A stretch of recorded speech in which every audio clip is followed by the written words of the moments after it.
A few months back, Apologia and I teamed up to make a video about our favorite apologist, Low Bar Bill, Christian excusagist ordinaire William Lane Craig. On the Alex O'Connor podcast, Bill continued his now years-long streak of saying the quiet part out loud. This time, talking about the fact that the various arguments for the Christian God don't really do it. The real hook is emotional.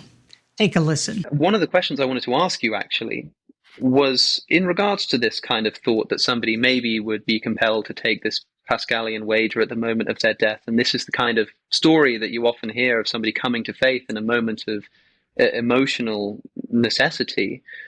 What do you think is a more powerful approach to bringing people to the faith of Christianity? Is it things like trying to prove the historicity of the resurrection, or more trying to demonstrate what it is that the resurrection is supposed to represent for people emotionally? Yeah. Well, I'm sure that if you're talking about evangelistic effectiveness, it would be the latter, because I do think that people tend to make decisions primarily on the basis of emotions rather than on the basis of reason. Shut the fudge up, Bill, said all the other apologists. Indeed, much of the Christian excusagist story is about countering this very narrative. We start with Josh McDowell's classic, Evidence That Demands a Verdict, and move on to Lee Strobel's The Case for Christ, right on through to J. Warner Wallace, a former cold case detective who used the skills he developed as a homicide investigator to examine the evidence for the Gospels, dispassionately, almost forensically. Of course he did. On numerous occasions now, I've heard various excusagists asked if they can name a living scholar in one of the relevant fields who wasn't a Christian prior to getting their degree, who then became a Christian based on what they learned during their studies. I have yet to hear of any scholars who fit into that category.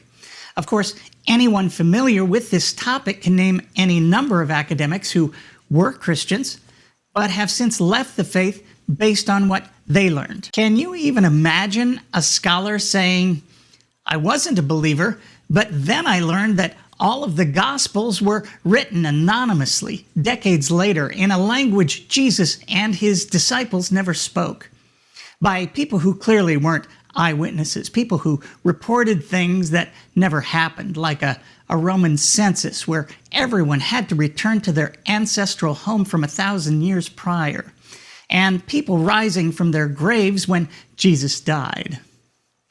That information led me to become a Christian. Wait, what? Now, I'm not saying that people who leave whatever faith because of what they've learned don't have emotional reactions. But while the Christian often experiences euphoria, having imagined that they're now connected with the creator of the universe, a being of infinite love and forgiveness who has a plan for their life, someone who will right all the wrongs, finally bringing justice to this wacky, kooky, crazy, mixed-up world, the person leaving their faith often experiences something very different. This is another area where Apologia and I are in alignment. Horror, anxiety, disillusionment. That's what I experienced when I lost my faith. In fact, I spent the next 2 years obsessively trying to get it back. Not my Mormonism, but at the very least my belief in God and maybe Jesus.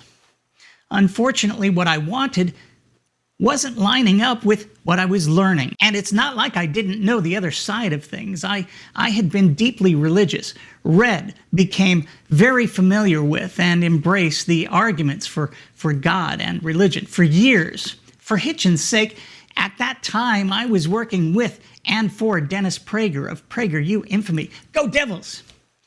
In fact, I had literally read every word Dennis had ever written on the topic. At the end of that video where I teamed up with Apologia, we talked about a video I made a couple months back called The Absurdity of Life with Jesus. It was a parody of a Low Bar Bill video called The Absurdity of Life Without God, an extremely dark video warning people that a life without God is meaningless, devoid of purpose, and utterly absurd. This is what I had been taught, which is why I experienced such dread when I found myself suddenly unable to believe. Our emotions, though, clearly aren't indicative of discovering or rejecting some truth. Christians will acknowledge this when you ask them about Mormons or Muslims who are also persuaded by emotions rather than reason. They're not lacking some understanding that truths can often be hard to swallow, or that falsehoods can be absolutely delicious. And yet, when I first heard the message of the gospel as a non-Christian high school student, that my sins could be forgiven by God, that God loved me. He loved Bill Craig, and that I could come to know him and experience eternal life with God. I thought to myself, and I'm not kidding, I thought, if there is just one chance in a million that this is true, it's worth believing. when you have the gospel, literally the good news, all you need is a 1 in a million chance. And an emotional appeal will suffice for that kind of thing. If you want the truth, though, well, that road is not necessarily paved with good feels. It won't take you where you'd like to go. It has no regard whatsoever for what you want. Bill's dark video, perhaps his entire career, is nothing more than a simple challenge. Do you want to feel good? Or do you want the truth? Once again, I'm me. Thanks for watching.